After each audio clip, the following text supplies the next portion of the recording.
you've got these men that are just G.I. Joe characters of life that, for me especially, I have such a great respect for, that when they come home, they don't want to even tell you their feelings or their thoughts. Yeah. If someone can't be diagnosed and you don't know what it is that they're facing, then we can't fix them, which means if they don't talk, we don't know.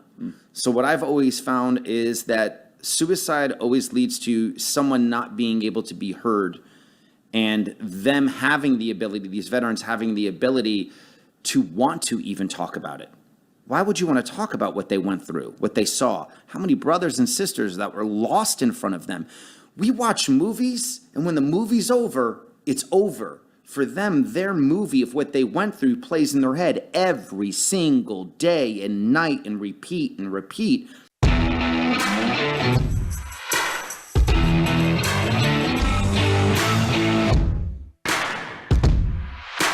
If you want to support the show, patreon.com/Blunt Force Discussion. Again, that's patreon.com/Blunt Force Discussion. We could use all the help we can get. Shit's expensive. What's going on, everybody? It's Anthony from #BeTheChange. Truth will set you free, and, Blunt Force Discussion. So here we have another episode, another different kind of guest that does something that is unique to the people that we've had on, and we get to have these great conversations, learn about them. This one's going to be an interesting introduction because I don't think there's a sheet long enough to say what he does. People always ask, like, what do I do? And the explanation leads into, never mind, it's just complicated. Maybe you'll see what I do at one point. The guest we have, Matthew JC, is even more complicated, which we will get to in a sec. But first, because I want to get the ads out of the way so that we can get straight into a conversation. First off, we're in a different kind of shirt today. Got the What Made You Smile. This is more of the Be the Change line, but it can all be found at awakenotwokestore.com. Awake for 15% off. Again, that's awakenotwokestore.com. Awake for 15% off. You can still get, of course, the Unvaccinated Lives Matter shirt. Shout out to Sarah Gonzalez that was rocking that on her show a couple weeks ago. Actually got a few orders. I told her last night we got 8 orders, which is actually 10. I said that's 8 more than usual in this span of time. I might decide to retire. Also, one of the people that have helped the show since the very beginning, Tony Van Schoit from Monate. I'm actually going to be hanging out with her right after this show airs, actually. So Monate, go to bluntforce.mymonate.com. Again, that's bluntforce.mymonate.com. A wide range of products for men and women, hair care as well as skin. They've got the Rejuvenique oil, the most tested products you could possibly find, and it is part of a, I'm not going to say multi-level, but it is network marketing. You can say whatever it is, and people do incredibly well with this company. We are one of their affiliates as well as a market partner. So if you have any questions about that and maybe want to join, we had some people from New Zealand interested and in the United States. Just go to bluntforcediscussion@gmail.com. Shoot me an email. I'll help you out. If you just want to buy the products, check them out. Go to bluntforce.mymonate.com. Let's get the show started. Hit it.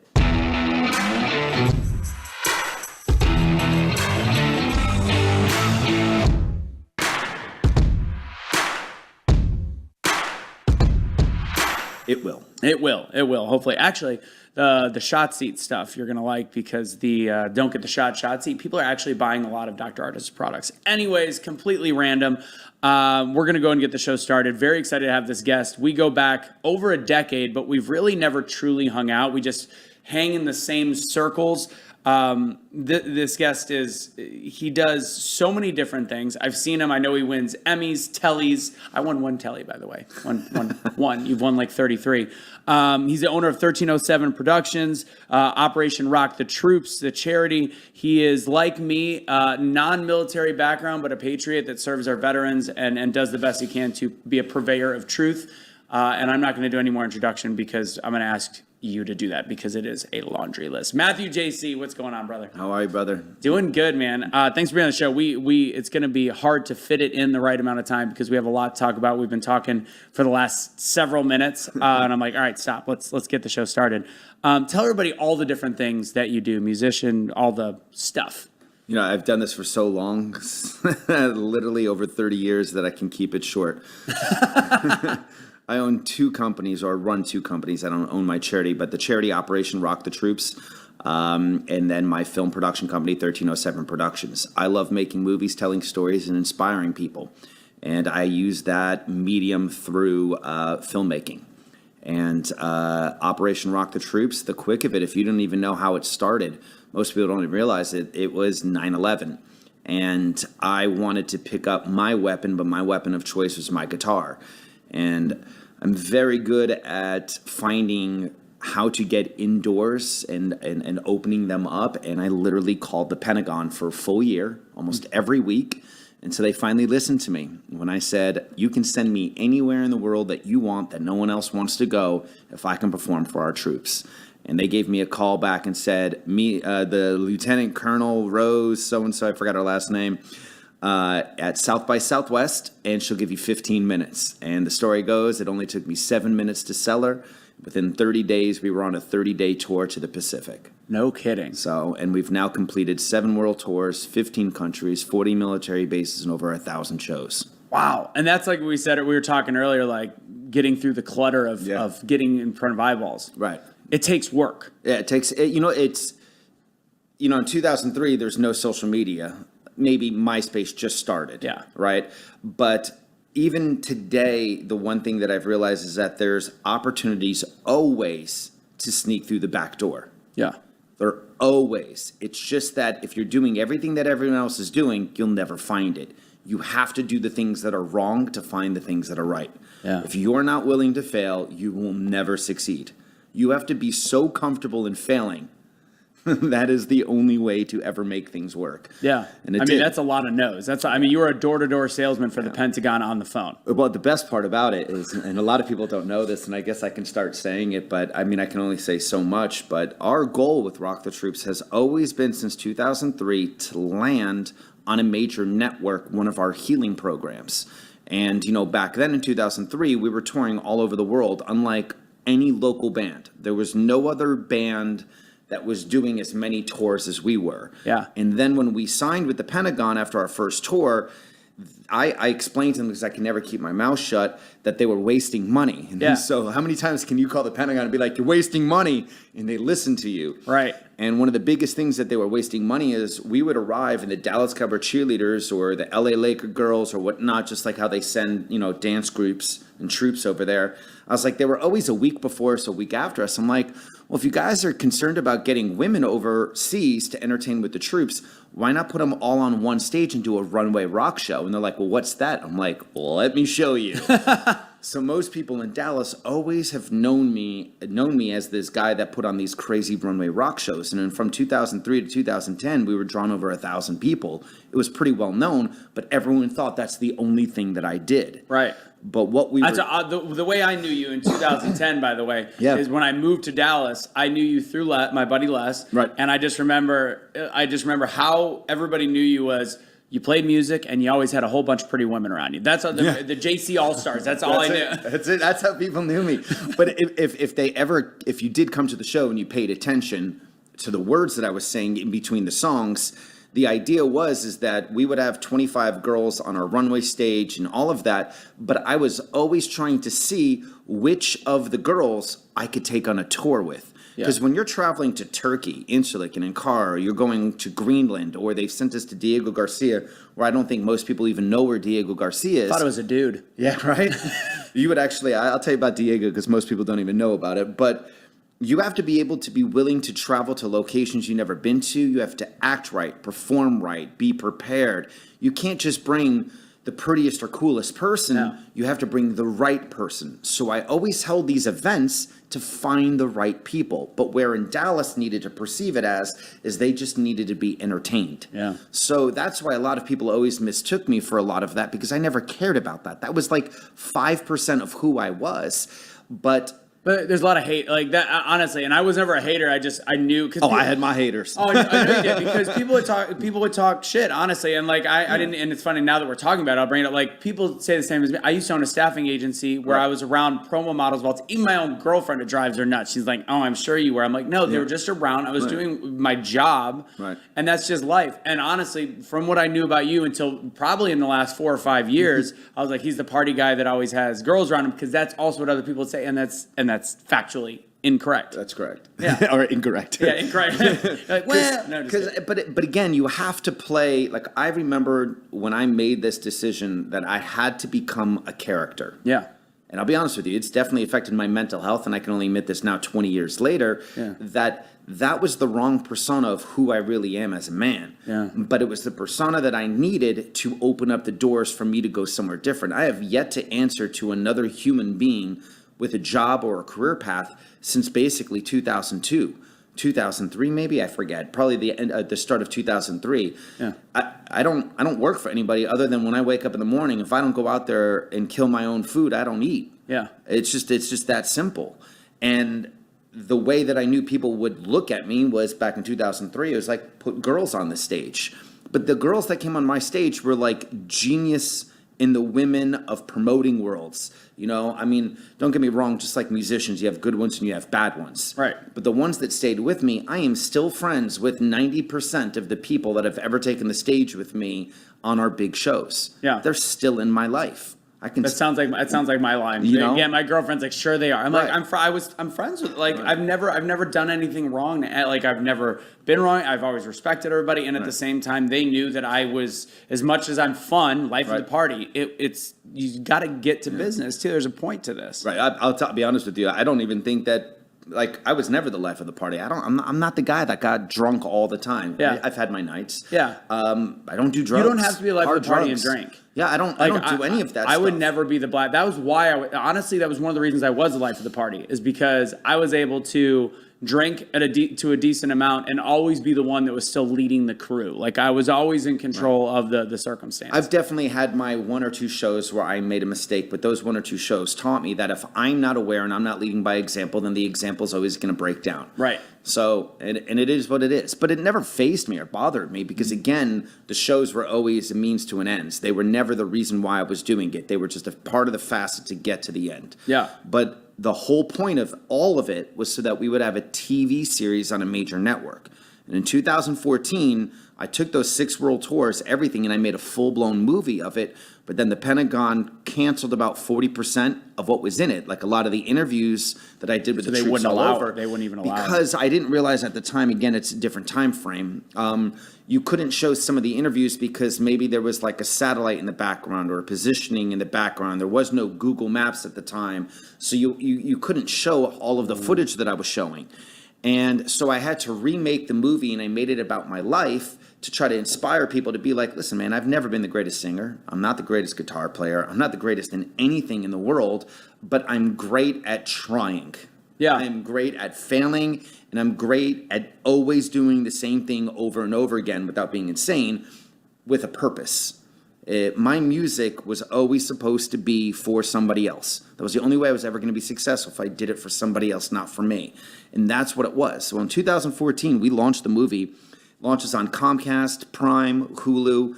At the time, there was no Netflix, so it reached 33 million homes. But we found out a year later, and I'm not going to say his name, but if you want to get on Google and look right now, type in Rock the Troops on Google, click on images, and look at who launches the same TV show that I launched 2 years before. And I was like, I remember calling up my board. I go like this, I think they're violating our trademark. Is this finally happening, you know, when they tell you when you launch a company, trademark, copyright? Yeah. And sure as heck, I'm so glad I follow all of my business rules, even when I didn't have money at the time. So glad I trademarked it because I was challenged by one of the biggest people in the world in media. Literally large. It's very big. And when you actually, it's not, I don't want to say that I won the case or lost the case because I don't want to get into that because you can't really, but I'll say this, we definitely came out on one side that was like, told you so. Yeah. But on the other side, everything that I filmed over 15 years couldn't be seen anymore. Bullshit. So my heart just drops. Everything that we physically did dropped. So for the next 2 months to 3 months, you know, you want to give up. How do you not want to give up? I just lost everything I just worked on my whole life. I gave up everything. But again, it wasn't for me. So shut up. Yeah. Stop complaining. Man up. You know, or women up because I think they're tougher. Yeah. And then get back on the road. You know what I mean? And do it. So that's what leads us today is what Operation Rock the Troops focuses on. We do songwriting healing camps. We take veterans because I believe they love being on a mission. That's how their brain works. So Yeah, let's give them a absolutely. mission. So they have 7 days on my camp to come together, go through one of our group sessions, therapy session, but I don't call it therapy, but it's definitely not sitting on a couch with some other person, writing on a notepad. Then they have to write a song with me and a national artist, recording artist. They have to perform it live, and that's the mission. And what they don't realize, it's a sleight of hand, is they're taking what's inside and they're bringing it outside. But because they're using it as an art form, they get to take that craft home with them. And I teach them how to write in a journal, how to actually get things out. Yeah. But what's beautiful about it is music is the only non-drug related solution or drug that you can basically take that doesn't just help one person, it helps two people. Yeah. If I take an Aleve, it doesn't help your back pain. Right. But if I write a song and you listen to it and it resonates with you, it's going to heal you and me. Gives purpose. It's just a beautiful thing. So I've been trying, in half of my old movies, and I still have them if anybody ever wanted to see them, and they're also on our website, I interview doctors, scientists. We try to figure out, when we were giving free music lessons to these veterans and active duty, I figured out when we started really focusing on traumatic brain injury that, and again, I'm not the greatest scientist in the world, but depending on if... Either is Fauci, but... Right? We all know that for truth. Fucking evil. Don't get me started. Oh, that evil man.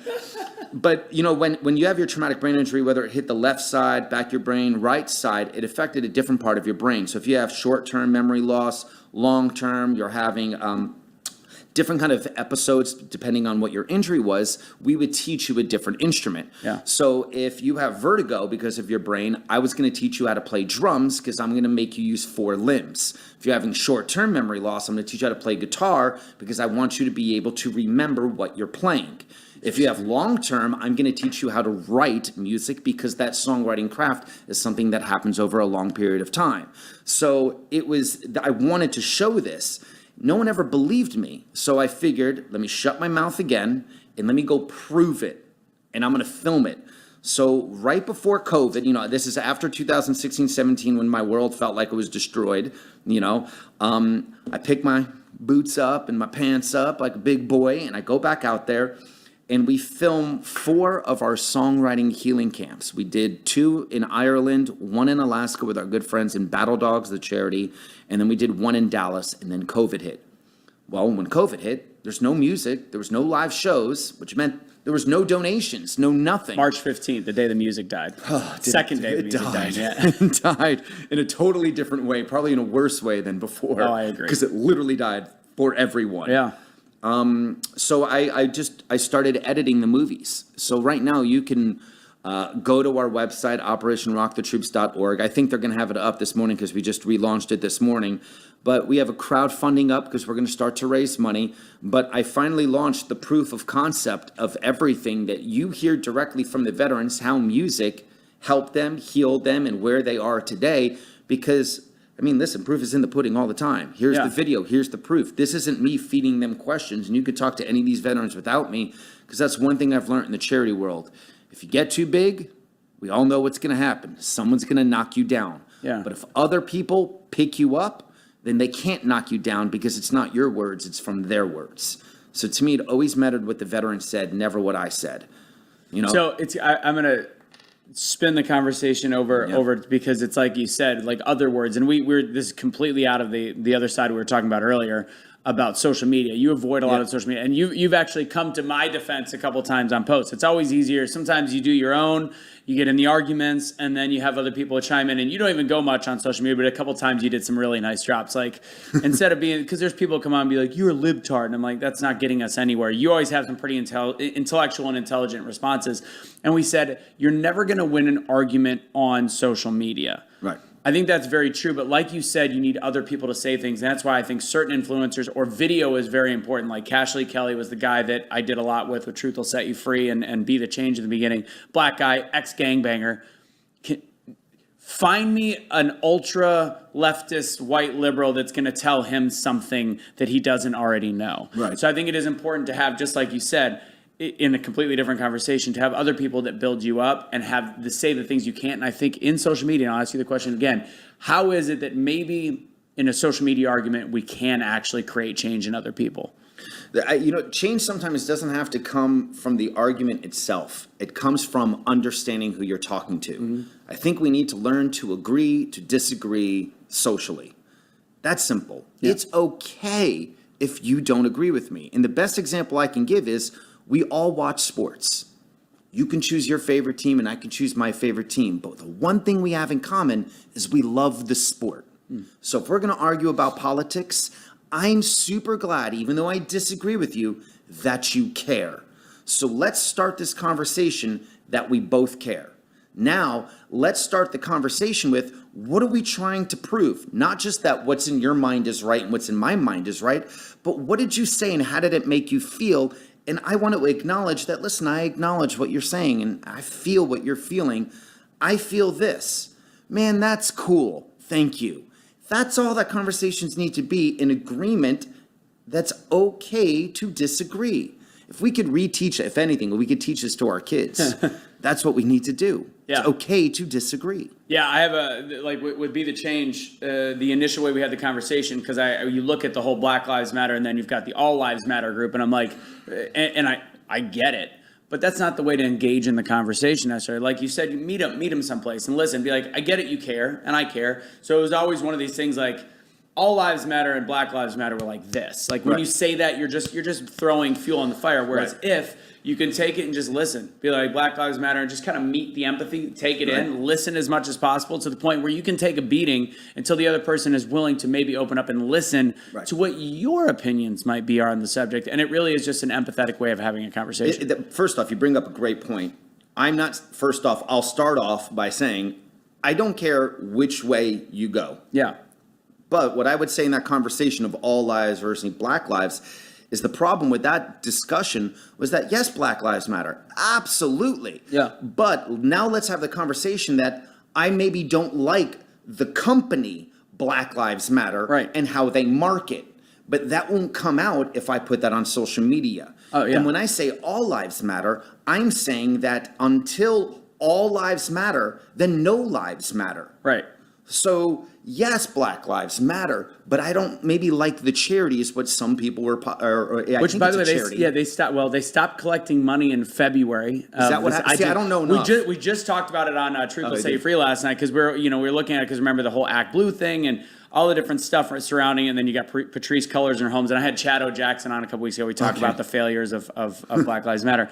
But it's interesting. They're not really a charity anymore. They're an awareness group. And if you actually, the horrific thing behind it is how they bogarted such an important term. And in the words of the great lyricist Kid Rock, Black Lives Matter, no shit, motherfucker. Like, we all know that they matter. So they've used a phrase that just threw everybody off, because how bad is it for guys that look like us to be like, Black Lives Matter is bullshit? Whoa, you can't say that. Right. But the organization. The context. Yeah.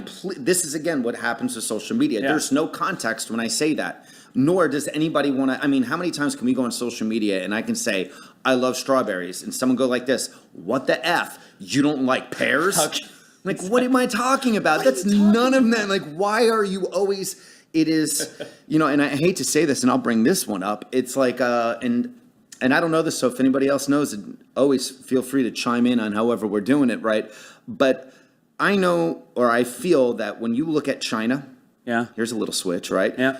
China creates TikTok. Yeah. China knows that Americans are dumb. Let's all agree Americans are dumb. We are fed and force-fed reality TV shows to dumb us down. Yeah. No one has learned anything, and I hate to say this because maybe I'm going off on a tangent. Love tangents. Does anybody remember what Hitler did? China is playing the long game on us, making us dumb. In China, TikTok is only about posting of things that are educational, inspiring. I saw that. But the logarithm or the algorithm in America is, hey, how many times did I fart on my cat or my wife or some shit? And it's like, all right, I will watch that. Yeah. I'm addicted to it. And I had to stop myself. I literally was going through a little mental breakdown and had to leave the whole country, the whole world. I didn't tell anybody but my parents in July because I was like, I had enough. Yeah. I can't do this anymore. So why is it that we can't see this? And it's very simple why. The politicians are losing the grip on Americans because the way that they were lying to us, they can't anymore. But the one thing they figured out is the more that we throw at them in social media and confuse them, it's a perfect world because people are idiots as a group. Hence why social It's media groups is group just think. Yeah. right. I mean, No, and it's true. And I saw the same video, or possibly, I don't know. There was a Arabian, some Saudi Arabian prince or whatever it was talking about TikTok, and he's like, you don't realize that the algorithm in China is completely different than the United States. United States, it feeds us the dumbest shit, and it like no matter what we watch a lot of, even if it's politics, you're not going to see a lot of political stuff. Right. You're actually going to see more of the divisive political stuff, or you're going to see the nonsense. Right. Whereas in China, it's all what the Chinese people can achieve, positive things, better, even though they grow. completely control their friggin' people there. They do. But at least they on top of controlling them, they're also telling them that they can be smart, they can be intelligent, they just can't really think for themselves. when did America become so dumb? But one thing that Starting we've with MySpace. it's true, and I'll be honest with you.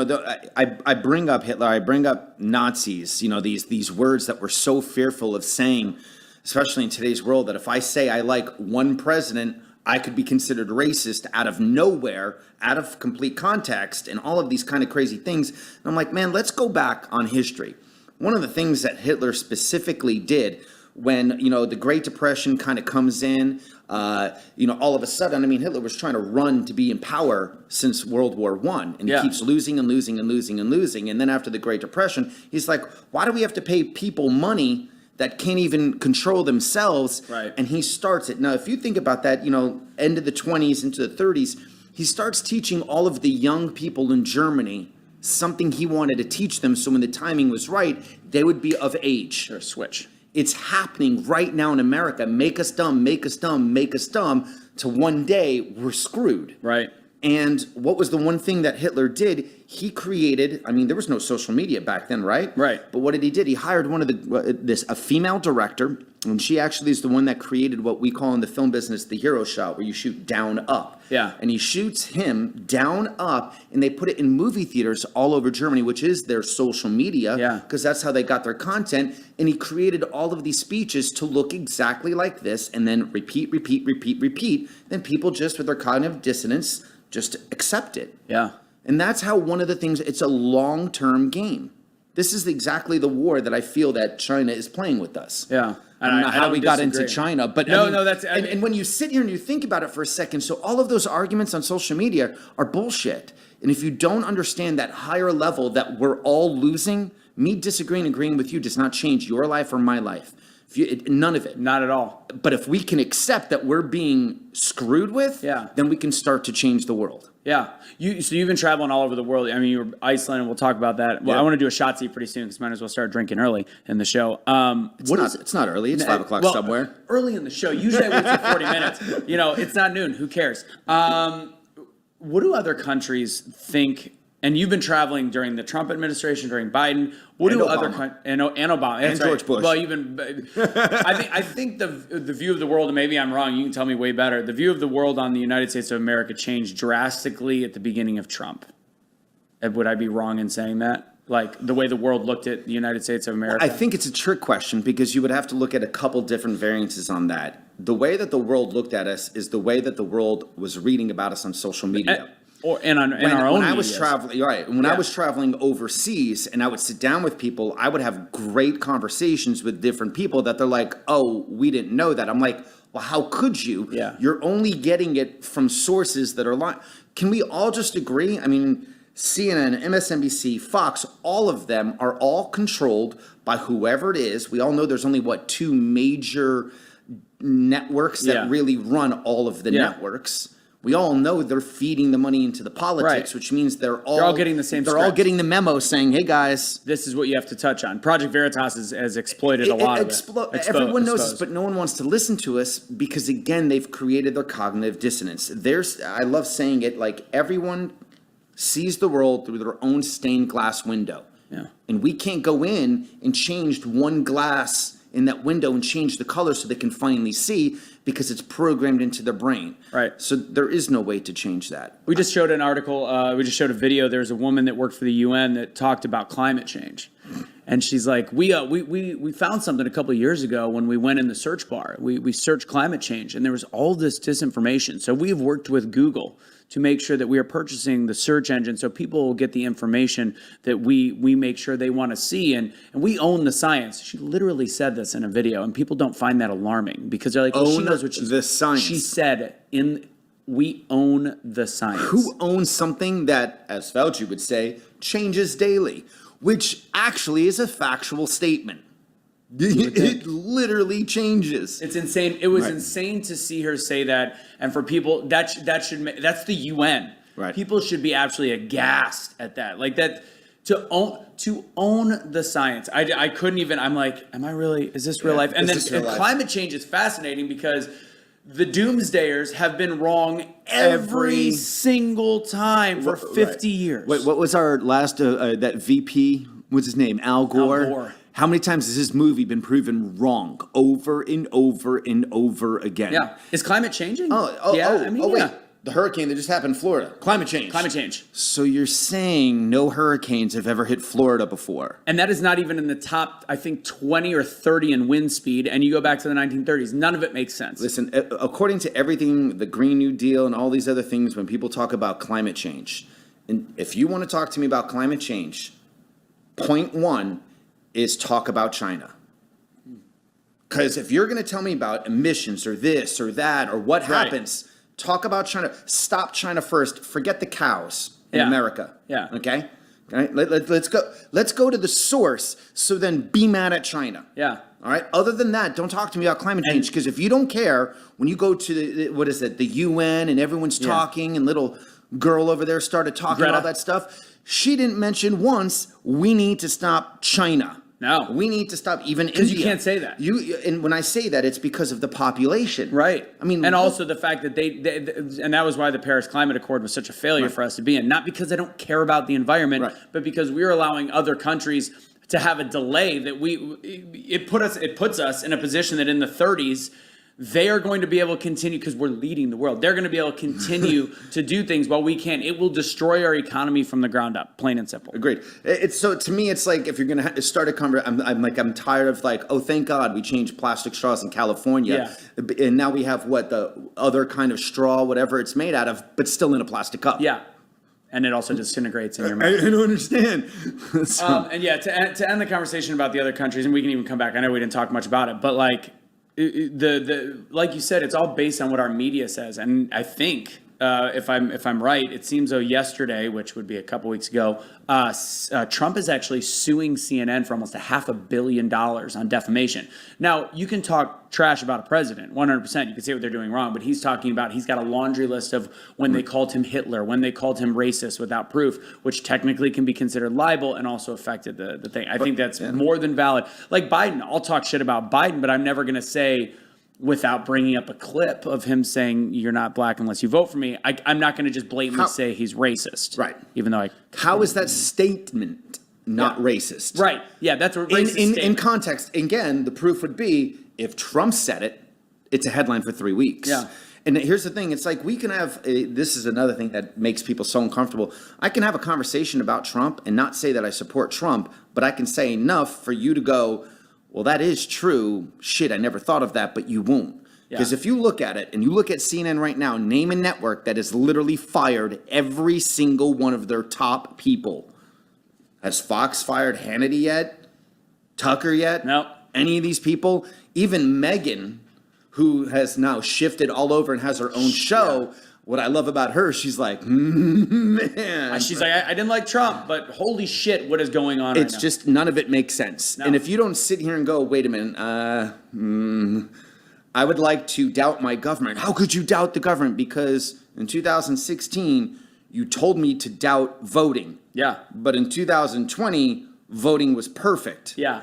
And you can't even bring it up. Explain to me how that was perfect. You led 3 years of a fake impeachment to distract people, to hate someone who that when it was proven false, no one cared anymore. Yeah. But it was proven false, but you still hold on to it. He was impeached twice. And we're not allowed to talk about 2020. How's that? Yeah, we're not. And literally, we're not allowed to talk about 2020. We will get removed from the which is the sandbox that we all play in. All right, let's get into the shot seat because I do want to get back to the troops at one point. But it's time for the Don't Get the Shot seat from Dr. Artis Labs.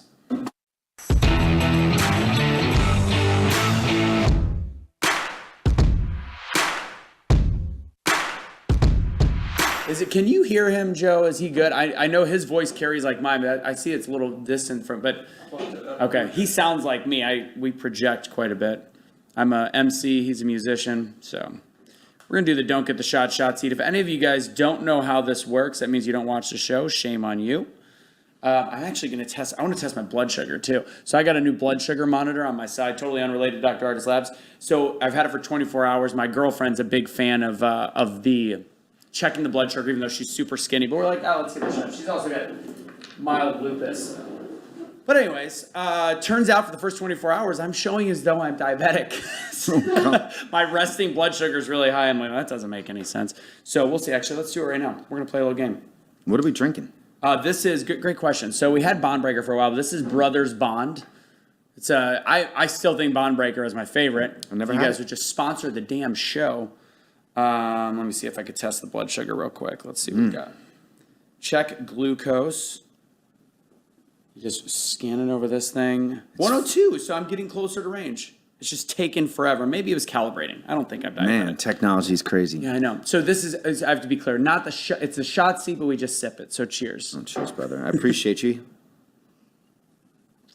Not bad. Yeah, pretty good. I got to get Buffalo Chip on. I got to get Chad's on, but he says it is a good whiskey too. All right, so this is the way Shot Seat works. First off, this is the Don't Get the Shot Seat, Dr. Artis Labs. If you guys don't already know some of the products he's got, we're big on. This is also the reason why we were off YouTube for a week, because we had a whole video of him talking about, and it was unlisted. There was 4 views. We get removed for a week for misinformation. He was talking about how to flush it from the system if you've already had it with glutathione and infusions, and then some of his own products, which he's got kits on his website. Just check it out again. If you have questions, go to bluntforcediscussion@gmail.com. I'll answer them. But if you want to go to the website, go to thedrartisshow.com. You see it on the screen, thedrartisshow.com. Use BFD at checkout for 10% off. Got a bunch of stuff, anything from cardio pills to selenium to the Dox Viral Defense, which is great for prepping for COVID, post-COVID, whatever you want to do. So that's that. Let's get started with Shot Seat. All right, answer quick. If it makes you want to drink, drink. If you don't, who knows, just drink. So you've talked a lot about your film career, music, etc.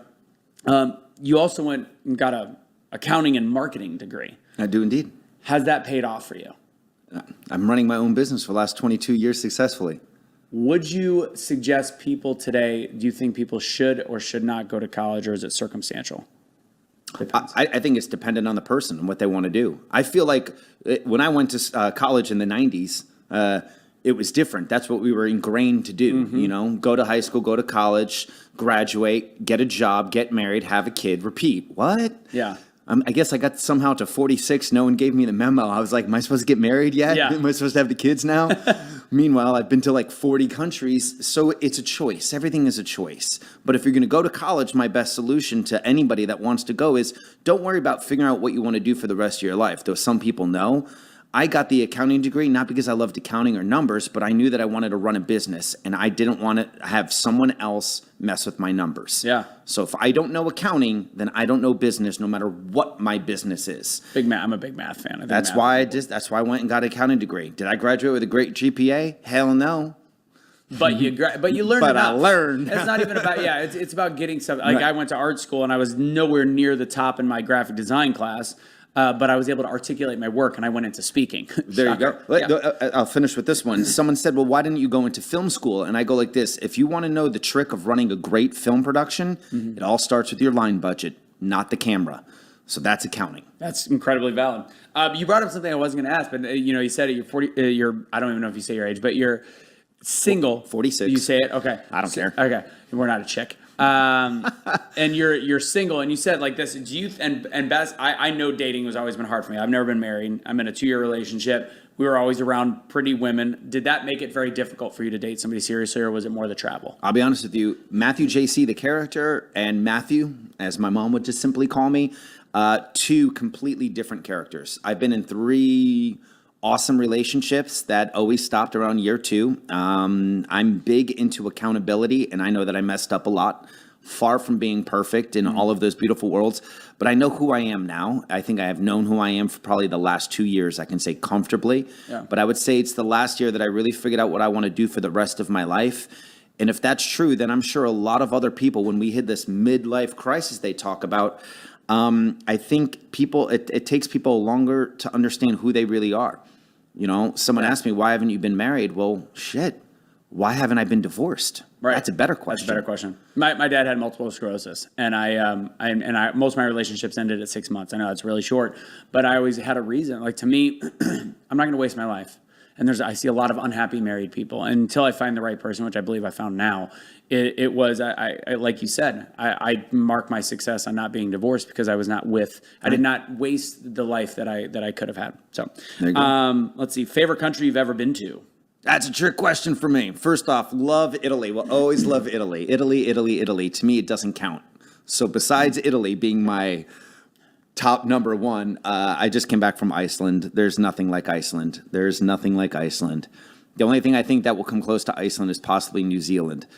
But Iceland had my heart. Got it. Yeah, Kelly said we got to go. So you probably just, if she's watching, which she doesn't usually make it to this far, she'll be like, see, I told you.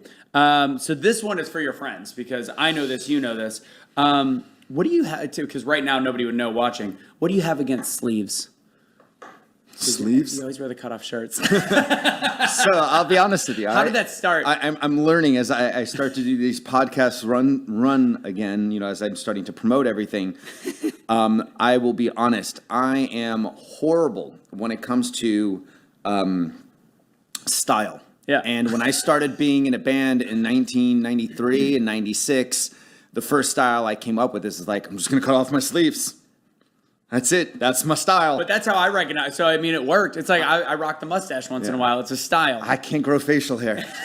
My dad gave me a 10-pack of razors, and on the Christmas card, it said lifetime supply. That was 10 years ago, and I have 7 to go. So he was right. That's but, awesome. Yeah, This is like 4 days for me. That's like 6 years for you. Yeah, it's still growing. Got it. But cut off sleeves, backwards hat, that's my style. I wear black. I get teased all the time, but it's like, it's who I am. Yeah, everybody knows who you are when you're walking around. Yeah. It works. I just thought it was funny. And I know your friends will get that one. Let's see. Something a little bit also funny. I've asked this almost every last like 4 or 5 shows because I think I've been surprised by everybody's answering being very similar. Did the moon landing actually happen? I say yes, it could have. Yes, it could have. I'm going to leave it at that. How good is that? That is a good one. No, you know what's funny is the more and more we find. Am I allowed to say something else to that? Of course. Oh, okay. The more and more you look at how media has tricked all of us, the more and more we simply, since you have a film degree, the JFK killing is still my prime example. One, how can we trust the government that there was just one bullet that did it? We all know that's false. Mm-hmm. If you say it's false, then you don't agree that the sun rises and sets every single day. Right. So that's up to you, you know? Yeah. But if you know that that could be manipulated and that all of the cameras that were captured from that day and how different slides were cut out, well, it's possible. How come we've never really gone back and done anything? And why do they still say right now that we don't have the technology? How is that even possible? So it leads you to wonder, but I'd like to believe that we did land, but yes, it could have. It's not the same argument as is the world flat. Yeah, I can't. Yeah, that's past. Did we land on the moon or not? I have no idea. Have we been to the moon since? Probably. Yeah, that was Chad's response. I think it's tough. I think it is a very different argument, and I would say it was a very similar argument to the flat Earth stuff about 10 years ago until we started realizing how much lies we've been fed about certain stuff. But the Earth just. Whatever. I love it. That's a great question. Earth is round. I'm sorry. Biggest issue. Yeah, let's do this one. 2 more questions for this. Biggest issue facing America right now. Social media. That's an easy one, and I agree. It's the biggest problem in our world. Yeah. Where would we be without it, though? Besides happy. That's where we'd be. Okay. All right. No, I'd be honest with you. Where would we be without social media? Something else would be here. Technology is too great. Yeah. But the amount of information that people get now can be manipulated in the reverse effect by giving them too much information that's wrong. Yeah. Misinformation is a real thing. There's no doubt about it. And from both sides. One side more than another, in my opinion. Well, but interesting that you would say from which side. To me, there's more than 2 sides. True. Right? And that's the problem is people aren't realizing there's you there's me, and there's the truth. Yep. And no one knows the truth yet, but if we can all agree that there's something else behind it, then we can really start the conversation. Agreed. Last question. This is going to be a hard one, I think, for you. 33. Oh, it's not my luckiest number? Okay, go on. Mine's 37. Nice. I think we know how they voted. Let's see. Glad the cameras didn't catch that. No, it's perfect. For the rest of your life, you can only choose one. Sometimes I do foods, but this one's going to be different for you. Movie making or music? Oh, movie making. Not even. So that would be your choice. Yeah, because I can write music for movies. That's always what it was. You 2 times you threw a hiccup in the question. Right. Like, yes, I can consider it happening, the moon landing. No, but it's my dream since childhood was always to be on TV, period. Okay. The way that I got to TV was through music. I don't even know if you know this, but in 2003, I get a phone call from Fox.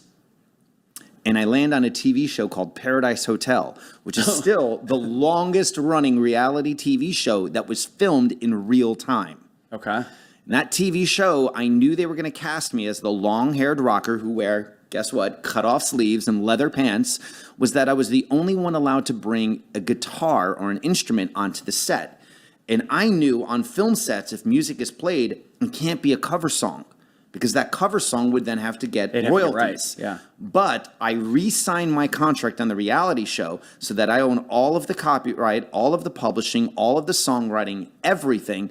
And I found out that when you are on Fox on Monday night at 8 o'clock primetime during Monday Night Football and Wednesday, that 15 seconds of what you sing is worth $2,500 back in 2003. Wow. So I made over like $18,000, $20,000 because I would just sing all the time.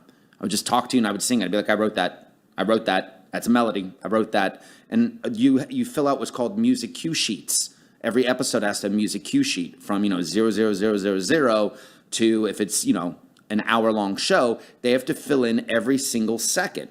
And there's Matthew JC, make that money, cha-ching, cha-ching, cha-ching. Funny. So that's when I realized that I wanted to be, that's where the idea of, I want to do this for the troops and have a TV show, because you could help people through that regard. Yeah. And that's how I got into music. And I bet you, I'll give you a fun fact. Do you know that I wrote a theme song for every single major sport team in Dallas? No. If you still go to a Stars game, you still hear JC All-Star song playing on the loudspeaker in American Airlines. I've heard your name brought up a couple times, and I think they plug it. I've been on the Jumbotron of the Cowboy Stadium during Supercross. We did the theme song for the Dallas Cowboys, and we had the Dallas Cowboy cheerleaders on stage dancing with us. Can't believe I pulled that one off. So can we go ahead and get some of the Dallas Cowboy cheerleaders to join me on stage? Thanks so much. That's hilarious. All right, that was the Don't Get the Shot Shotzi by Dr. Artist Labs. Let's finish up with a little tops of tails. Down we goes. All right, cheers.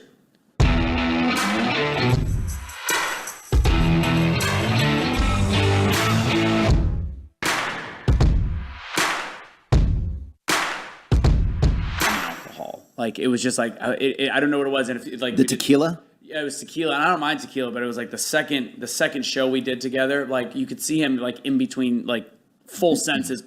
like this shit is rough. All right, so shot seats done. Let's. I want to go back to the troops, and we talked because you dealt a lot with veterans and suicide and what's going on, and I know you've had a lot of your own personal dealings with it. First, I want to get to the root cause, and I know music is the way that you've found a way to treat it, which is pretty awesome. What is it, and I've got my own belief, but I'll say it later. What is your belief that causes such a high rate of suicide in soldiers? It's a loaded question. I'm not a veteran, so I don't want to speak for them when I say this, but what I've learned through the movies, the films, the interviews, I don't think when they come home back to the U.S., they've been going 100 miles per hour, all of a sudden they're going nowhere. Mm-hmm. I believe our government does not give them what I like to call a reverse boot camp, right? Because when they go to boot camp, they become soldiers of war. They have to learn how to kill first, right? Survival. That's it. So when they come home, they are no longer in an environment where they can trust everyone around them. They come home and everyone is flaky. Everyone is shoddy. No one knows this, or that. But every situation for every veteran is different, especially females. We don't talk about females. I mean, their biggest thing was the sexual abuse that they had to go through. I did an all-female camp, and what I heard during those stories was like horrific, but they get buried. Well, there's one reason from the female perspective. No one wants to hear their story. Shut that up. Shut that up. Yeah. For the guys, they come back. You've got these men that are just G.I. Joe characters of life that, for me especially, I have such a great respect for, that when they come home, they don't want to even tell you their feelings or their thoughts. Yeah. If someone can't be diagnosed and you don't know what it is that they're facing, then we can't fix them, which means if they don't talk, we don't know. So what I've always found is that suicide always leads to someone not being able to be heard, and them having the ability, these veterans having the ability to want to even talk about it. Why would you want to talk about what they went through, what they saw? How many brothers and sisters that were lost in front of them? We watch movies, and when the movie's over, it's over. For them, their movie of what they went through plays in their head every single day and night and repeat and repeat. Man, can you just imagine someone just tapping you, old Chinese torture like this? Yeah. Just do that to your head. To try to shut it off. For 5 years, and tell me if that part of your head doesn't hurt. Right. That's what these veterans have gone through. How can we not do something about it? Haven't we learned from Vietnam? I mean, now they're only talking about Agent Orange and all that other stuff Right. about what they went through. Or Camp Lejeune. now, Right? too. I mean, it's just, I can't even go through this. I mean, even when we talk about traumatic brain injury, we can't call it the same exact thing that football players go through. That for them, it's what, CTI or CTE? Yeah. CTE. CTE. Yeah, CTE. Yeah. Hi. It's the same damn thing. It's the exact same thing. I also have a different, not a different belief. And again, it's like looking at psychology, looking at the issues, and realizing I think it also happens on a celebrity line as well. And athletes, we look at the traumatic brain injuries, we look at the CT in football, we look at the traumatic brain injuries in war, which happens a lot. And it's not just in battle. It's like you do some dumb shit and you bang your head, and the next day you're doing the same training. I think that's part of it. But I think one of the biggest things, and NFL is very similar, is the brotherhood. So like you said, when they get back to the United States of America and they have to transition into civilian life, they're going back to their wife and kids or whoever. And I'm sure they love the people that they're around. But there is a different camaraderie to being around those brothers, those people that joke around all day, they're always together. And it's like, yeah, it's great to be around a woman once in a while in terms of your, good looking women, but there is something different. And I think not being able to transition mixed with possible brain injuries and even an NFL, the reason that I came to this conclusion is I saw it in the NFL. Some players that all of a sudden were no longer at the top of their pedestal. They couldn't do announcing because that just wasn't their strong suit. And they were the ones committed suicide. Do you think there's anything to that it could be that loss of brotherhood and the lone feeling, no matter who's around them? It's just different. Well, by the way, it must be, I think we're getting tornado, not the tornado warning, but the first tornado siren of the month. What's the date? Is that what that is? I don't know. Yeah, it's Wednesday, October 5th. Yeah, that we're shooting this, by the way. Anyways, sorry. Well, I think it is actually very similar to what I said, is when they return home, there's no more of those people that they can trust around them. When they go on a mission, we all know there's this sniper up here, this guy that's got, each mission is different, and I'm not a veteran, so I don't know what they went through. But if you think about it, they have a team of people, and each one of them do something specific for them to complete their mission. When they come home, there's no trust anymore. There's no understanding of what it is that they can look for. I do agree that they do miss that camaraderie. Yeah. That, again, in our songwriting healing camps, that's the number one thing. We bring 4 different people that don't know each other, veterans, together to talk. It's amazing because even though they don't know each other, they will talk because, like you said, they're brothers, and it's different. And then if you give them a mission, something they can relate to, they thrive. I think that's important. Purpose is important. I think around the Uvalde school shooting, when people started bringing up the, possibly having veterans work in schools, I think that would have been tremendous because it's not just Still about, don't know why we're not doing that. I don't understand. And it takes, and I had Jara Hutchins on, and we had a discussion. She's amazing. She's awesome. And we had the discussion. I was like, some maybe not, because maybe they're not right. And she's like, how do we know which some aren't? Maybe they just need purpose. The ones that could be what we think have the furthest level of PTS or PTSD, whatever you want to say. maybe they're the ones that need to do it the most because they're not going to hurt any kids. Like until one unfortunately might do, but we don't think so. They're lacking a purpose that they had there that they don't have here. And why do we not utilize that? First off, purpose is one of the absolute keys. You have to give somebody a purpose. Yeah. That's why we go through I always like to say it's not midlife crisis, it's midlife opportunity. Yeah. And all you have to do sometimes is change that one word that's in your head and your whole world can change. Oh, yeah. So, I do agree with that comment wholeheartedly. Give these guys, girls purpose.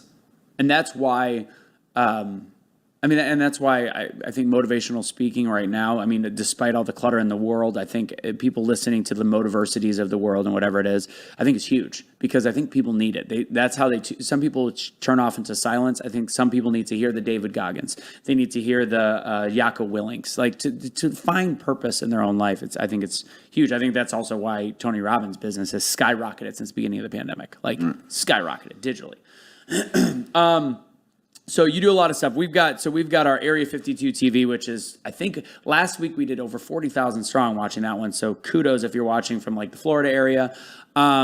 Before we finish the first 58 minutes, you've got a lot of different stuff that you're working on. If you want to go through that for a couple minutes, make sure to direct people where to watch these things, how to promote it, all the stuff you're doing with 1307, Operation Rock the Troops, Road to Networks, all that, cover that. Right? It's a lot. It is a lot. So go ahead and say all the things you want to make sure people, if they don't get to watch past the first 58, go for it. And I'll give you the sound bites. All right. Very simply, I love Operation Rock the Troops and I love Highway Home. That's our program and our songwriting healing camp. Go to our website. I'll have it up so that you can simply click on it. We're doing crowdfunding right now. All of the money that we raise, 100% of it goes towards sending veterans to our songwriting healing camps. If you want to know what the camps are about, just watch the videos. I have the proof of concept over 4 camps. You can watch it. You can contact these veterans too. No one's trying to hide away or shy from anything. We want to be as transparent as we possibly be on how beautiful that process is. So check that out. That is Operation Rock the Troops. 1307 Productions right now. It's funny, no matter how much I've done, my biggest problem, and again, I like to now call out my own accountability, is as great as my movies might be in my own head, it doesn't matter unless people see them. And every single time I've launched a movie, like I told you, in 2016, I went head-to-head with a celebrity who took our trademark. 2017, I launched a movie called Light Up to Live. That movie got blocked from going out by the FDA because we were trying to show how we can help reverse traumatic brain injury. Who the hell wants to hear about that? Blocked. FDA. Medication. Blocked. Take some pills. Some pills. Get more symptoms. Yep. Did another movie in 2018 no one's ever seen, and they should see, Operation Torrent, where we talk with NFL players and veterans about the similarities and the lies between CTI and TBI. Blocked. So it's like every single time I kept trying to put out a movie, it's been blocked. So what we're doing is I'm turning the cameras around. And this is where we get the term in 1307, road to networks. Yeah. Where I believe on social media, people are going to want to watch someone, because we all watch content. We've all figured that out over, COVID. But no one's ever turned the cameras around on filmmakers and what we go through while we're making a project. Yeah. So you're going to watch us on Road to Networks. Every Monday, we're going to start you off with what I'm calling, and it's my new book called Follow the Energy. Okay. And I'm going to show you from the 30 different countries I've been to, amazing drone shots that I've captured around the world with amazing motivational quotes, but the books in the descriptions that you can read to get that source. So I'm not just, the pretty girl or the pretty guy that likes to put up a quote just because they're having a bad day. Right. This is some real source of information of like, hey, read these books, be educated. Yeah. Read a book. Yeah. Turn the TV off. Read a book. Right? Yeah. So then on Tuesdays and Thursdays, you're going to watch Road to Network episodes where we take you all over the world with us and we show you how we made a movie, why we made a movie, and along the way, you're going to see what happens to us with our own mental breakdowns, our own struggles, and everything for us just to get this movie to you. Find out who we are. You learn about what cameras we use, where we are, what's going on. It's a pretty cool day in the life, and you'll get to see me literally when I go to Iceland. It's me, 12 days. I'm struggling in life, and you find out that when I go make this movie in Iceland, I want to figure out what it is that I have to do to change my life for the next 30 years. And to me, what I call it is the syllabus of life. I like that. So if you think about it in life, and this is the basis of Road to Networks, is that we were programmed as we went to 8th grade, when you are, middle school, when you got to school on that first day, the teacher gave us a syllabus, right? Yeah. And if you do these things, you graduate. We get to high school, you're a freshman. It sucks. Yeah. Right? But you become a senior. It's great. But the syllabus got you to be a senior to graduate. Then you graduate. Then you're a freshman again. Again, you listen to college professors, they give you a syllabus. If you follow this, you graduate and you get this piece of paper on your wall. Cool. But then you graduate. Who writes the syllabus for you for the rest of your life? Right. And none of us discover it until our midlife crisis.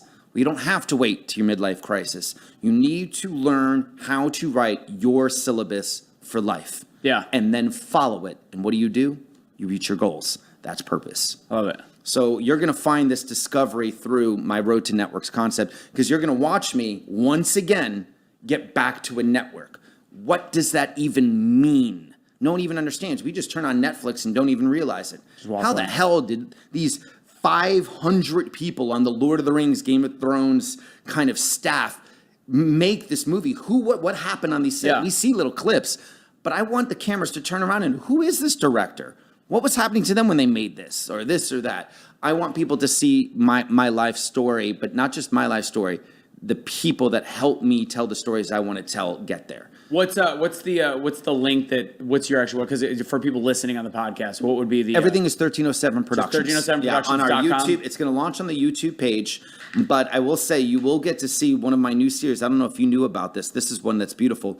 You can go to Instagram at The Rifle Book. It's a best-selling book called The Rifle, where veteran Andy Biggs interviews over 200 World War II veterans. Yeah. All right. And not only does he do this, and they all signed this rifle, but him and I have now traveled. He's done it more than me, but we've now traveled 3 times overseas with over 20 World War II veterans. Most of them aren't with us anymore, telling their last great story of the greatest generation over in Europe. And I saw some of your video roll on that. The shots look killer. It's not even. We just took the last African American alive that landed on Normandy. And I film him walking back out on the beach. And if you can't see the ghosts in his eyes, and then the interview that I captured, it's going to blow you away. And our last, if I could, I'll point out, and it's kind of cool, just small little cool. We go with 16 World War II veterans back to Battle of the Bulge, and that movie just got nominated for an Emmy. Oh, that's badass. So it's pretty exciting. No one's ever seen it yet, so I can't wait for people to see all these movies that I made that no one's ever seen yet. I swear Let's hope we can see this one. So there you go. It used to be WeBeam, now Area 52 TV. Thank you, but we are going to wrap this up. But the show is not over at all. So for those watching on YouTube, if you are on Area 52, go to youtube.com/C/Blunt Force Discussion. You'll be able to watch the rest of it, and we'll see you there. The show has just begun.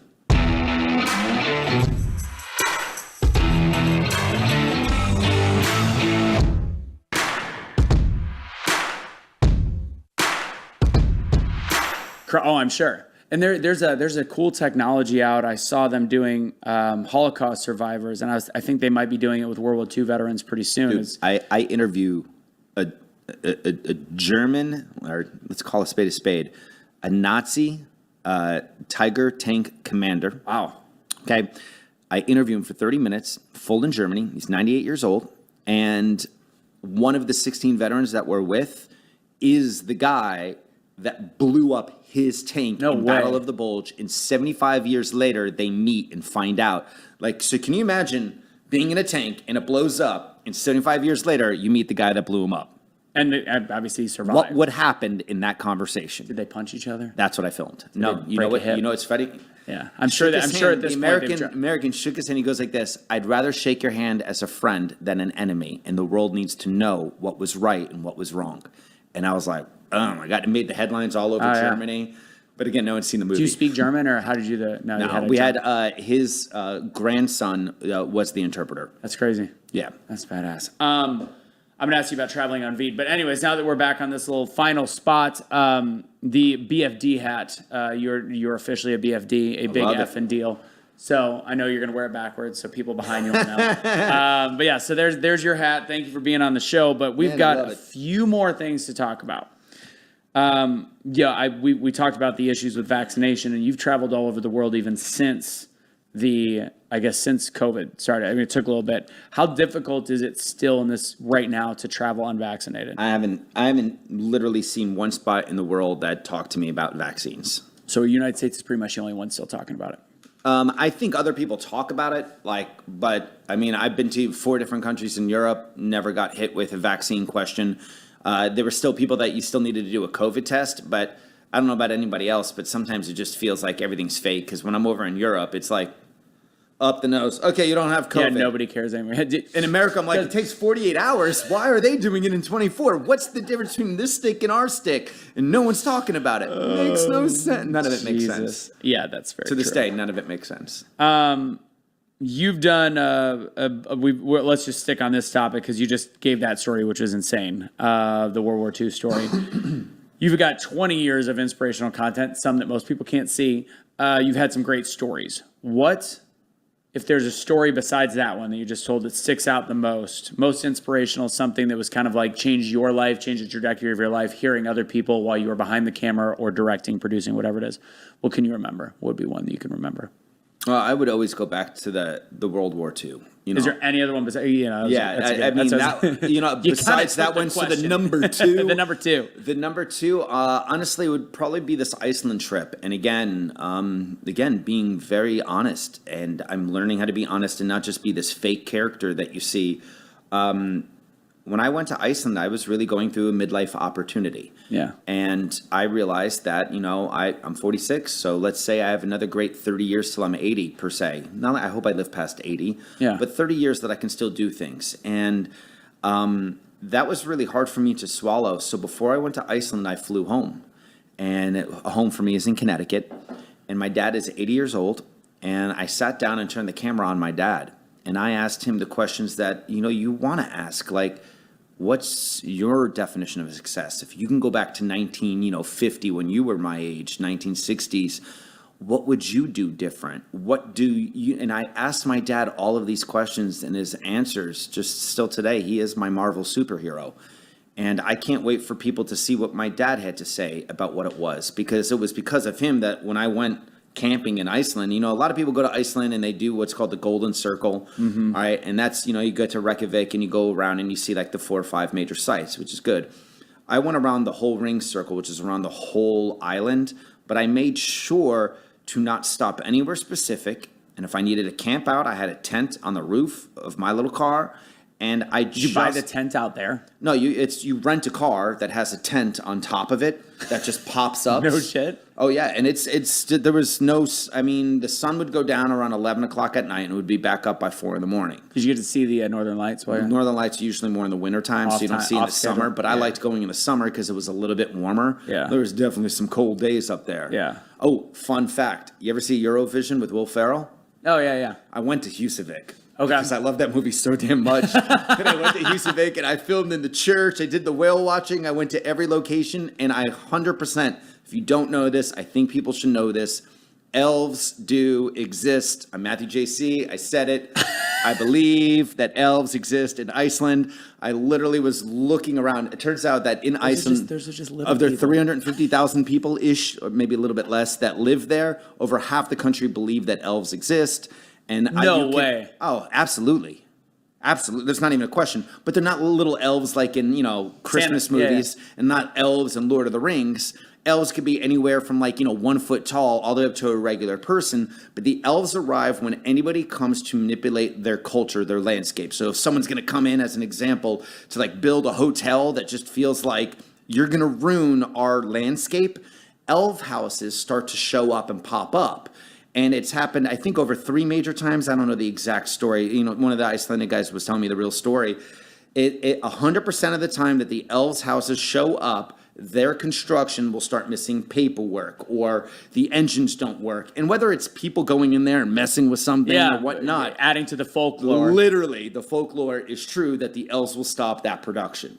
That is hilarious. So that's why when you watch Eurovision and they talk about the elves, it's legit. So not only those actual elf houses that are actually built in Eurovision actually exist in Husavik. They took them and they re-put them up next to this one location, and I went there.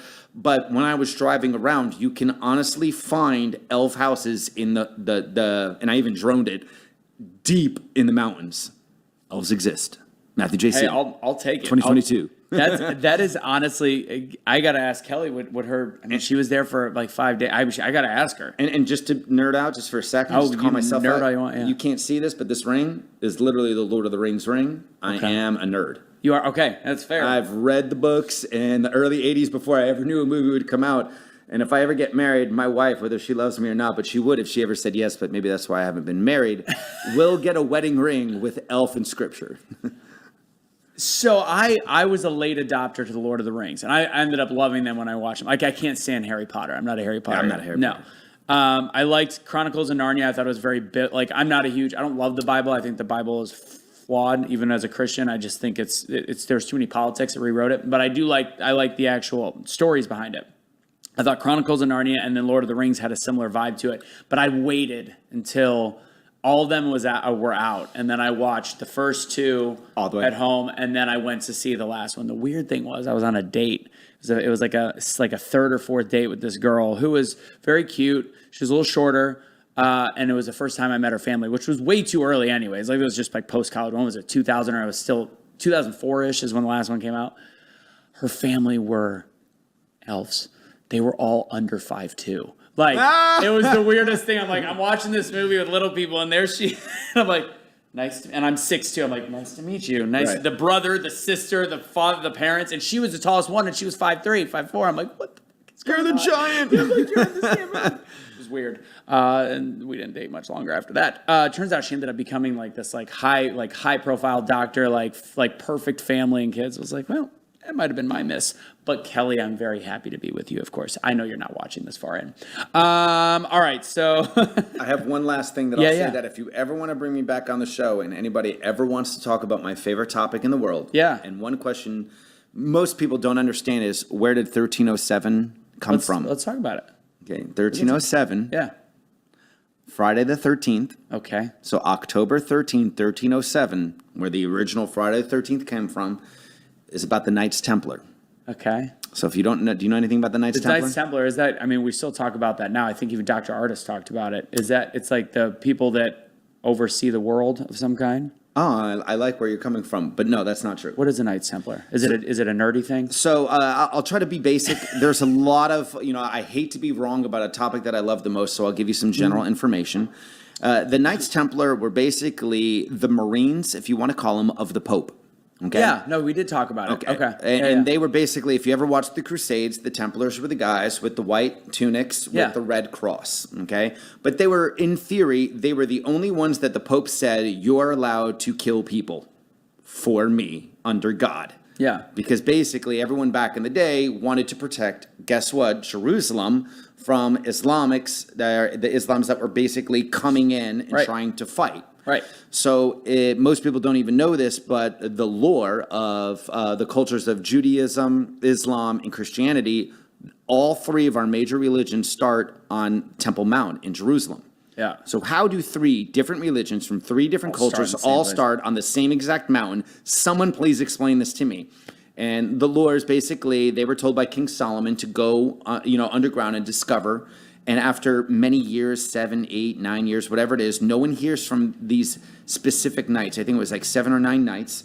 And these knights, when they come up, the folklore is that they found the Holy Grail. Now, if you find the Holy Grail, okay, so what is the Holy Grail? And then that brings up a whole new question. So for 200 years, the Templars basically are like the greatest faction ever in all of humanity. I would even say over the Mayans. Right.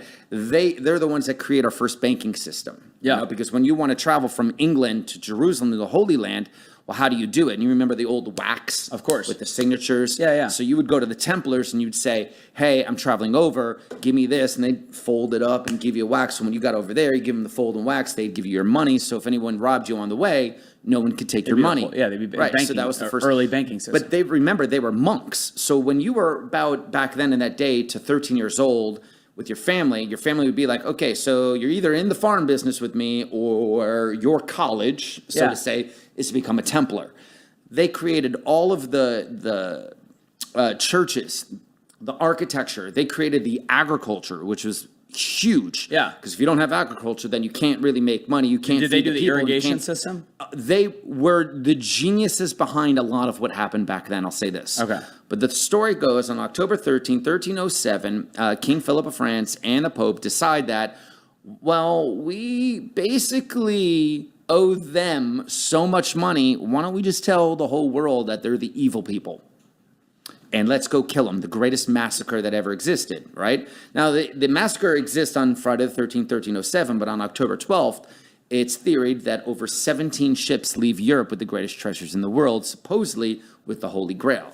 Now, they've made so many movies about this. Some you don't even realize they were making it because it's so entertaining, from Indiana Jones. Yeah, of course. Right? I mean, the first one, first off, they're talking about the Covenant, Yeah. the Ark, right? And then even the third one, after Temple of Doom, they actually bring up the Holy Grail for the love of God. Right. The Matrix movies, Transformers movies. What's the other one? Everyone brings National up Treasure. all of it. Yeah. Brings up the Templars. The Templar symbols are all in our dollar bills, our symbols all across.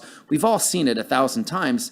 But what really does the Templars? What was their point? Was the Crusades. It was always the battle between. Good and evil? Well, in theory, you have Islam and Christianity. Got it. We won't say good and evil then, but yeah. I love everybody. pick your poison. I'm not getting into that discussion, but that was what really. I mean, you had the assassins on Yeah. one side, and then you had the Templars on the other side, and then the rest were whoever the hell was forced to fight. Right. Right. So those were your two big battlegrounds. But literally, it's what the world is still fighting about today. We're still fighting in Jerusalem. Every day. We're still fighting over the Crusades. We're still fighting over the Middle East. But this is where I lose people. You ready for this? Let's go for it. All about time travel. Okay. Matthew JC, saying it again, believes that there's time portals out there. Okay. And- I'm not gonna dispute that. And the beauty of this is that What did you say earlier about the moon? I cannot the moon landing. How'd you say it? I forgot. Oh, shit, Joe, do you remember? it's Possible. You said it perfect too. It's possible that it might have happened. It's possible that it might have something happened. along those lines. that sounded accurate. Yeah. But so the whole point in Da Vinci Code, the movie from Yeah, Dan Brown, the book, and everyone talks about it, right? So the theory is that if Jesus did have a baby, okay, that would be that would destroy all of Christianity together. And I grew up Catholic, and Yeah. and I have my faith and my beliefs and my spirituality, and all of them are different, and all of them Yeah. are beautiful, and everyone's are. But I always believe that this theory of the Holy Grail is not where the Holy Grail is; it's when. So I traveled to, in the movie Da Vinci Code, Rosslyn Chapel in Scotland, and I wanted to figure it out. So I spent 30 days in Europe, traveling to Did different. you film this while you're? Oh Of yeah, course. it's a movie. Oh, okay. It's called The First Journal. Got it. All right. It's part of the Road to Networks. And I traveled to different castles and old Templar strongholds. But the church, the Rosslyn Chapel in Scotland, is a church that was built, and one of the fun little facts of it, and I have a 15-minute on this phone, I will not delete, I have backed it up, whatnot. I go to the Rosslyn Chapel, and at this chapel is where one of the locations, even Da Vinci Code, is said that the Holy Grail was hidden. Well, this chapel was built, let's say, I'm not perfect with my dates. A long time ago. Let's say around the 1500s, Okay. 1400s, okay, 1500 in Scotland, right? And as this church is built, there's four main pillars that hold it up. It's a church that maybe holds about 50 people or so, okay? Yeah. And inside this church, these four pillars that go up have the arcs, right? That go, one this way, this way, and this way. But there's music notes. Okay. And on each one of those pillars is an angel that's playing an instrument. Okay. Now, as I was there, I was filming, and I was wearing an authentic Templar outfit. And I mean, I went to the Vatican, and I walked around the Vatican, kind of like cosplay. Yeah. Which I thought I was going to be arrested in the Vatican for wearing a Templar outfit. And I walked around all of the places that you shouldn't have been doing this, but I ended up taking pictures Did you have with everybody. sleeves on the Templar outfit? Totally had sleeves. Okay. But when I was there in Scotland, we knew that, and I went there because obviously I don't have a budget. I'm Yeah. filming Rogue. This is why it's interesting to follow me on my trips, because I do everything like I probably shouldn't. Yeah. That's what makes it fun. Yeah. But we realized that every hour on the hour, they go inside the church, they close the doors, and they give like a 15-minute presentation inside. So that's when I filmed all of my stuff outside. But one of the groundskeepers knew who I was and kind of caught me, and they submitted to who the main person was. Yeah. So she tested me with my Templar knowledge, and I answered all the questions properly, which was amazing because they were definitely challenging. Yeah. And you had to be accurate. And she showed me this one location of the church and told me that there's a family. And the theory goes is that once every X amount of years, all of the families come together. And if you play these musical notes together on this exact date, it opens up a portal. And I go like this, come on, that sounds so cool. Tell me more, right? Yeah. So she takes me inside, and you're inside the church now, and she shows me all of the angels playing the instruments, from bagpipes or whatnot that you want to look into. And this is all factual. You can look this up. You can go there yourself, and they'll tell you the same thing. I'm not lying to anybody. Yeah. But all Wait, of this... do you have to pass the quiz, though, for them to tell you this part? Well, what she told me, I can't say what was on this, but it's in my movie. But anyway, because right. you got to watch the movie. But those angels with those instruments didn't exist when the church was built. Oh. So how do you play the notes with the instruments at that time if those instruments didn't even exist? How did the story even come from then? So it had to... Time travel. I'll take it. So I started traveling, like I said, and I put I it think into there's a my lot movie. of things that are only explained by Right. time travel. So you could have been in the right pyramids. place to find the Holy Grail, Yeah. but at the wrong time. So if we ever wanted to talk about the Middle East and want to talk about this is a crazy theory, but I just love the thought love of theories. it for a movie, is that it was never that we were looking for the weapon of mass destruction. The weapon of mass destruction was to find the time portals. I don't think Bush is that. Guess I what? don't think Bush Jr. is that. What do you smart. think Hitler was looking for? How many times do we have to watch Indiana Jones and Last? We all know that Hitler had specifically a division to look for the supernatural, especially around Catholicism and Jesus and old historic kind of like artifacts. If you had the tip of the spear, then any battle you went into, you would win. If you had the Ark of the Covenant, everyone knew that there was mysteries in there. If you had the Holy Grail and you drank from it, you could live forever. Everyone knew all of these things. But why were our governments all looking for them? It's literally where they created Captain America. Yeah. Why? Yeah. Captain America needed to stop the Germans from finding these things. So we've had world leaders looking for the Holy Grail, the Artifacts. the artifacts, all this forever, and now our current administration just looks for toilet paper in the Vatican. Or what ice cream am I eating What today? ice cream? I feel like we've. I don't even so want to. far. We found so back. Listen, I'll say it. I'll say it out loud. I'll say these words. I don't care. Listen, I get some people didn't like Trump. But I get you, it. I you understand didn't it. like him because of his voicing, the way that he said things, how he wrote on Twitter. When you look at and Biden, how it was repackaged by the media. when you look at Biden, I don't know how you think that this man has his own thoughts. Yeah. Trump had shitty thoughts that you didn't like? Sure. Yeah. Biden has zero thoughts Zero. of his own. No, and when he does, it's scary. And for the first time in my life, don't get me wrong, it's not like I didn't like Mike Pence or, whatever it was that he was. But you look at our vice president right now, and it's like, so the border is secure. Yeah. Please tell me more. I love listening to. She's the one where you're trying to finish up an essay and you're like just using filler words. And what's his name? Stephen A. Smith was actually on Fox News yesterday on Jesse Waters, and he was trying to do this. She hasn't been given an opportunity to show how intelligent she is. I'm like, you need to do your research that she has never been qualified for a single job she's ever done. First off, so you're telling me 2+ years in the vice president, and that's the excuse? Be accountable. He's saying that she's been force-fed to represent what this administration is saying. I go, that doesn't mean you have to sound like an she idiot. shouldn't have accepted. I can literally, if I was paid enough and I had no soul, Right. I could make what Joe Biden is doing and what the administration, I can make it sound intelligent at least. I don't have to pretend and look for words. She can't even do that. All I know is every single time Trump said something that upset people, we didn't have the whole White House that would have to protect and save. Be like, no. What they meant was. Yeah.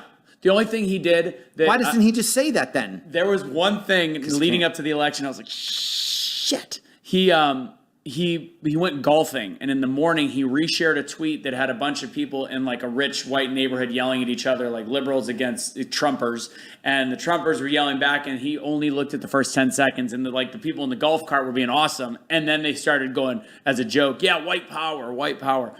Please, nobody cut that clip into one little thing of me doing that, but they They did that, and he didn't know that that was on his Twitter.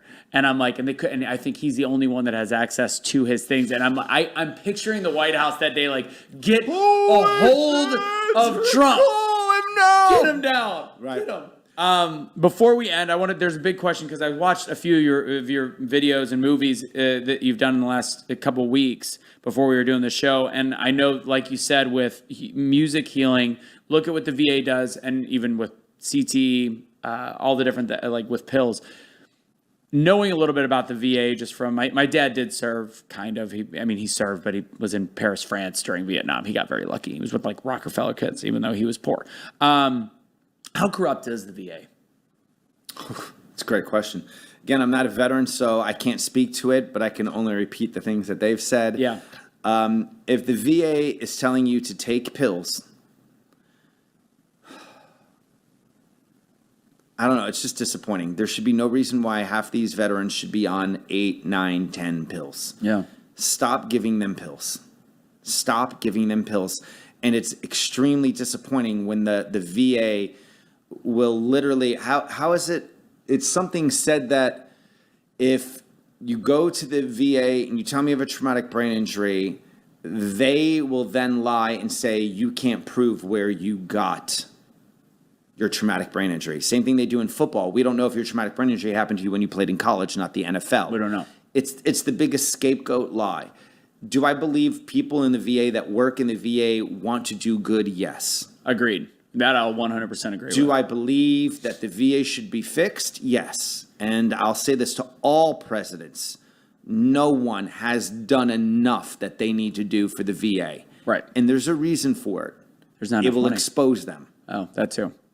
I don't think there's enough money. That's what I've been told. That some of the people that work in the VA is they make it so hard, and that's why we have so many homeless veterans, and it's unfortunate. And they've been sold a bill of lies. The American people have a lot in the last couple of years, but veterans have, people that serve have been fed lies for decades, a century at this point.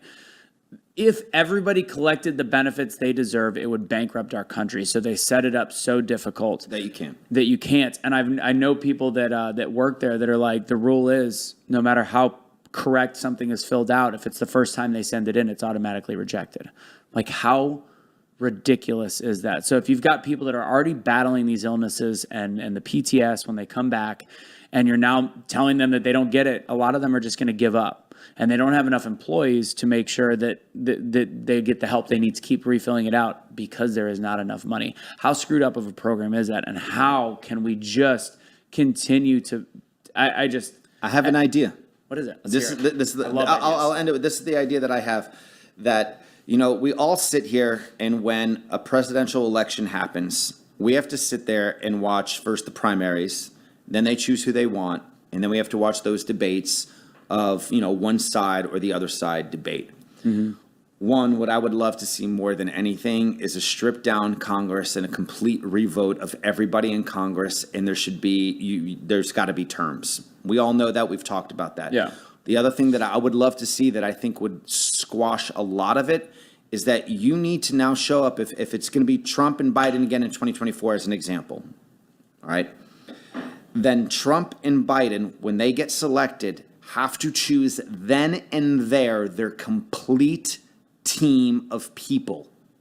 And they should also debate, because you're hiring administration to run a job, right? I like that. So if your point is, I want to care about abortions, or I want to care about the economy, or I want to care about climate, there's different people on the administration. Stop putting it just on the president. Who's the team of people in the White House that are using our tax dollars to do something? I want to hear from all of them. Right. I want to hear about schooling. Even though I don't have kids, I care about our education, because we're doing crappy in education. Horrible. How did we become the dumbest country, it feels like? Because we are, in some regards. Don't get me wrong, I love America more than anything. But I think that there's, like we talked about TikTok, we've allowed foreign nations that want to weaken the United States to... And they're winning. Yeah, and they are. Oh, and listen, do you know how Americans would be upset if someone said TikTok is banned? Because we've been programmed to think that that's and it's funny, it's against our freedoms, which it is, but it's also, there is sometimes, that is the purpose of government, is stepping in. The government is supposed to say, this is something run by a different government, and what I'm telling you to believe me is this government is trying to kill our people. And that's like with the FDA, when you had issues with the FDA. Our FDA allows so many more Stop chemicals. healing people, Matt. Stop healing people.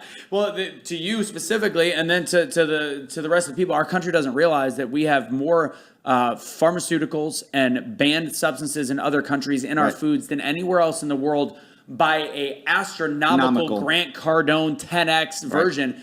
And we wonder why we are one of the most overweight countries in the world. We wonder why we're the sickest, why we rely on the most pharmaceuticals. That's a funny thing that you want to bring up, too. We should go back to the Prohibition in the end of 1937, 38, when they make marijuana, illegal.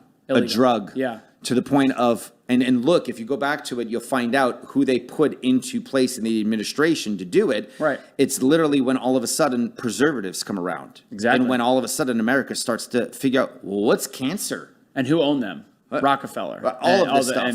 And that was around. People in this country. We have a short-term memory. The natural healing, homeopathic healing, it has been around longer, and that was the accepted version of healing up until Rockefeller took over the pharmaceuticals and all of that back in the 20s, and that's when the big shift happened, where all of a sudden it was MDs, pharmaceuticals that took over. Everything you start to see grocery stores start showing up. Well, then how are we going to keep the products on the shelves long enough for people to go there so that we can control them, give them sicknesses so that we can create the pills, so that we can give them pills not to solve anything, but to, medicate their symptoms, but then create more symptoms so we can give them more pills and more pills. We have a very corrupt system. Do I say, all of it. All across the board. I can't handle it. So we're about to wrap up. We covered every, because you actually led into most stuff. The one thing I wanted to that we talked to before, and we'll do it in like 1 minute. This show would be about 2 weeks later, a week and a half later. Aaron Judge just hit a 60-second home run. We had a brilliant conversation about steroids in baseball. But kudos to Aaron Judge. He did it in Texas. We live in Texas. You're Connecticut, but you live in Texas. I live in Texas, but let me be clear. In 1982, I go to my first Yankee game because I live in Connecticut, not even 45 minutes away from the Bronx. Yeah. So you're a Yankee fan? I'm a straight Yankee fan. I was a Don Mattingly fan. I had his jersey in '84 when he was starting a pre-rookie year. Almost no, but I can't. '84 was his rookie. I used to collect baseball cards back then. Me too. I'm not as big of a sports fan as I used to be. But the world changed. Yeah, world changed 100%. Do you think records are different between steroids and non-steroids era?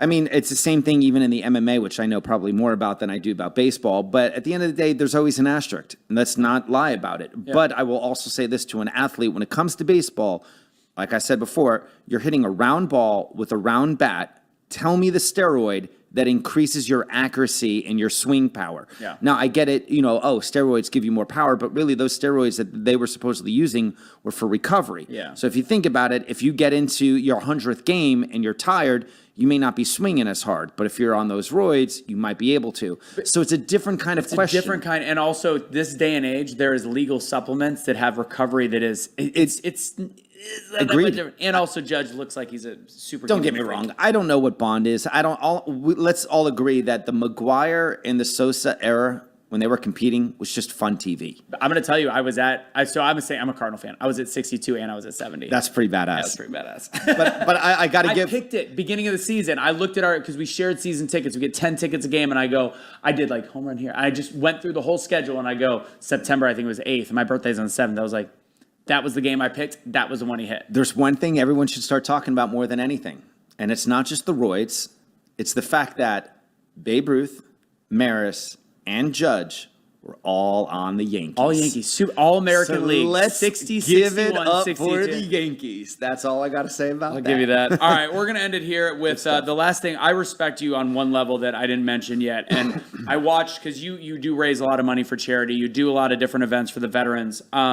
What I noticed that you do is you never ask for money. What you do is you ask for people to be a part of something where you provide, you are providing value to them, whether it's a concert, an event, and you say, give your money to be there, which I thought was very impressive. I was literally looking all over your stuff, and maybe you do have something where you have a donate button. I could not find it. All it was this event is $50, this event is $100, whatever it is. I think that's incredibly impressive. I agree with that, but I will say, though, there's literally a crowdfunding page I just launched. But that's okay. But again, it's not me asking for the dollar. I don't get a dollar of it. Right, and that's why that's what I was getting to, because you earned that, because you've always provided a value, and now you're doing something. And the thing is, it's not even that. People should just donate to charities as is. But the fact that you have made a career out of literally providing value, and you still continue to, but right now you do have something going on, the crowdfunding page you're just launching. So tell a little bit about that. The crowdfunding page is very simple. Operation Rock the Troops. It will be a pop-up. Every $5,000 we raise, we get to send another veteran to 3 veterans on one of our songwriting healing camps. Yeah. There are no employees in Rock the Troops. I've never gotten paid a salary. I will never get paid a salary. I don't need a salary. This is what I do. It's who I am. I'll do it to the day that I die, my last breath. It's perfect. One more time, where's the links people can go to? OperationRockTheTroops.org to support the charity. 1307 Productions to watch all the movies. And when this launches and will be on YouTube, I'll make sure that I put all of the links to different movie trailers, from the Templars to the World War II veterans to Highway Home, our program for the songwriting healing camps, and Road to Networks. I'll put all the links right there so people can watch. I'll throw them in there. I'll get them from you. And then the night that this is airing, you have a show that hopefully I'll be able to go to, but I'll put a clip up beforehand. Tell us last thing. Promise, Joe. 97 when the Eagle is over. That means we've lost the edge. We've lost the Eagle. But on the last night that 97 won, the Eagle breathes hard rock with Disturbed, Drowning Pool, and Asking Alexandria. JC All-Stars and the Rock the Troops will be at Whiskey Garden, 0.5 miles away from Dickies. Free concert. And what's going to be great about it, besides the celebrities that I can't mention that will be there, is that I'll have about 3 to 5 veterans that are going to jump up on stage after taking music lessons with us, going through our camp, that are going to perform with us live. I love it. There you go. Thank you guys for joining for another episode of Blunt Force Discussion. Each week I surprise myself because I'm having great conversations with BFDs and also with people that are changing the world in their own sense. It's fun stuff. And I appreciate you guys for being a part of the journey. Last thing, make sure you go to, if you like the gear we wear, again, I knew I wore this for a reason. I wore the positivity one today. Go to awakenotwokestore.com, use awake for 15% off. Always look in the comments to see the links to the movies, the links to the charity for Matthew JC, and for any of the stuff that we do. Make sure you follow, continue to do it. And lastly, I forgot to do this in the beginning, Joe. If you want to support the show, patreon.com/bluntforcediscussion. Again, that's patreon.com/bluntforcediscussion. We could use all the help we can get. Shit's expensive. Take it easy. Have a great week.